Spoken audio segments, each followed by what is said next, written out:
បាទសូមជម្រាបសួរបាទបងប្អូនបាទនៅក្នុងបណ្ដាញសង្គមបាទជាទីរាប់អានបាទថ្ងៃនេះខ្ញុំបានមកជម្រាបជូនបាទពីកន្លឹះខ្លីមួយបាទពាក់ព័ន្ធនឹង live video បាទបងប្អូនយើងមួយចំនួនបាទមួយថ្ងៃដែលខមមិនសួរខ្ញុំនៅក្នុងវីដេអូបាទមុនបាទពាក់ព័ន្ធនឹង live video បាទកន្លងមកបាទគាត់ធ្លាប់បាន download យកមក set up ប្រាប់រួចម្ដងហើយបាទប៉ុន្តែក្រោយមកគាត់បាន click password បាទដូច្នេះគាត់មិនដឹងថាធ្វើយ៉ាងម៉េចបាទទីដើម្បីទាញយក account ចាស់យកមកប្រើប្រាស់វិញបាទថ្ងៃនេះខ្ញុំបាននឹងមកជម្រាបបងប្អូនបាទអំពីកន្លឹះដែលយើងអាចទាញយក account ចាស់យកមកប្រើប្រាស់វិញមកធម្មតាបាទប៉ុន្តែបងប្អូនយើងត្រូវតែចាំបាទ email របស់យើងហើយនឹងលេខទូរស័ព្ទរបស់យើងដែលបានមកពេញកន្លងមកបាទដូច្នេះបាទកុំឲ្យបងប្អូនយើងទៅរងចាំយូរបាទសូមអញ្ជើញបាទទស្សនាពីរបៀបបាទធ្វើជាមួយខ្ញុំមកទៅបាទបងប្អូនបាទយើងបើកទូរស័ព្ទរបស់យើងមកបាទហើយបងប្អូនចូលទៅ app របស់យើងបាទបន្ទាប់មកបងប្អូនយកពាក្យ get start បាទឬក៏ sign in បាទនៅត្រង់កន្លែងនេះបាទបងប្អូន select លេខកូដបាទស្រុកខ្មែរយើងបាទបងប្អូន search មក Cambodia បាទហើយយើងមកពេញលេខទូរស័ព្ទយើងមក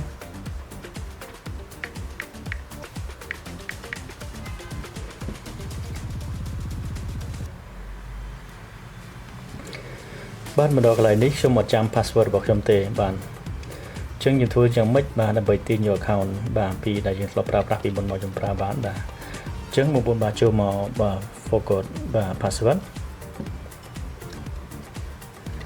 បាទមកដល់ចំណុចនេះ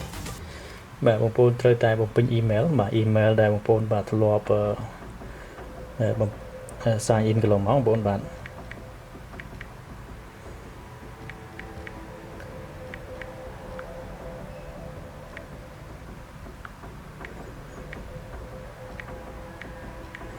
ចឹងបងប្អូនត្រូវតែចាំបាទ email ដែលយើងធ្លាប់ register ពីមុនមកបងប្អូនបាទហើយនឹងលេខទូរស័ព្ទបាទបន្ទាប់ពីបាទមកពេញ email រួចហើយបងប្អូនបាទ tick like verify you are human បាទហើយបន្ទាប់មកបងប្អូនបាទចុច continue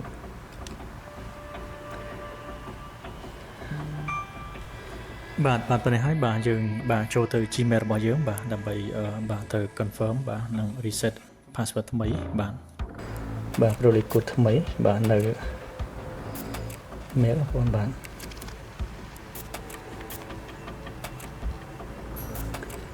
អញ្ចឹងបងប្អូនមកចូលដល់វគ្គនេះគឺយើង reset បាទ password បាទ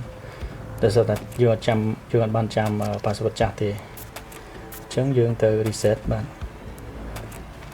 នទៅត្រង់កន្លែងនេះបាទបងប្អូនអាចចូលមក Google Chrome ក៏បានឬក៏ Safari ក៏បានបាទត្រង់កន្លែងនេះបងប្អូនអាចបំពេញ password ថ្មីបាទ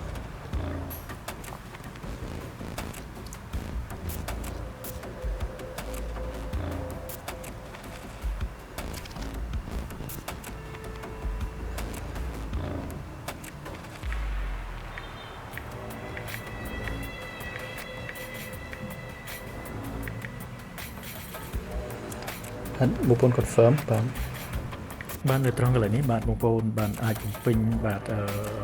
password បាទនៅលើក្រោមដូចជាមកបាទហើយមានអក្សរធំអក្សរតូចបាទព្រមទាំងមានលេខបាទហើយនឹង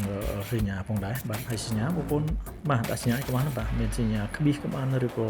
ទៀនបាទសញ្ញាដុល្លារបាទអញ្ចឹងស្រេចបងប្អូនទេ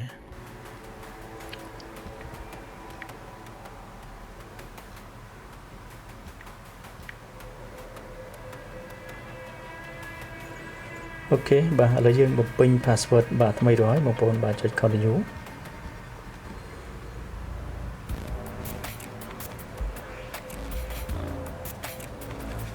បាទកន្លែងនេះយើងដាក់ឈ្មោះប្រើប្រាស់បងប្អូនបាទខ្ញុំដាក់ឈ្មោះខ្ញុំ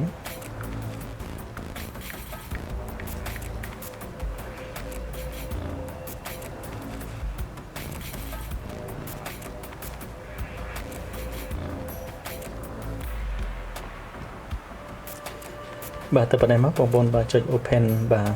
live video មក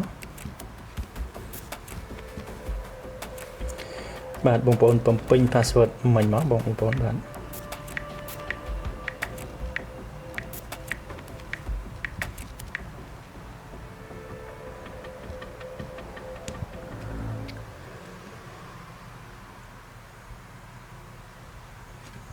បាទបងប្អូនយក maybe later បាទអូខេតែប៉ុណ្ណេះមកសាច់បងបាទអញ្ចឹងយើងអាចប្រើប្រាស់បាទយើងអាចទាញយក account បាទចាស់របស់យើងដែលធ្លាប់បាទប្រើប្រាស់ពីមុនមកបានហើយបងប្អូនបាទ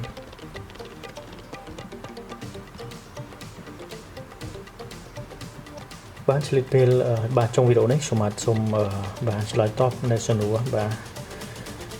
បងប្អូនបាទដែលបានបាទ comment សួរខ្ញុំនៅក្នុងវីដេអូបាទខ្ញុំមុនបាទគាត់ចង់លុបបាទសមាជិកបាទក្នុងក្រុមបាទចោលប៉ុន្តែគាត់មិនដឹងពីបាទចូលទៅលុបនៅកន្លែងណាបាទអញ្ចឹងខ្ញុំបាទសូមជម្រាបបាទប៉ុន្តែបងប្អូនយើងមានសិទ្ធិលុបលើកលែងតែបាទបងប្អូនជា admin ណាបាទ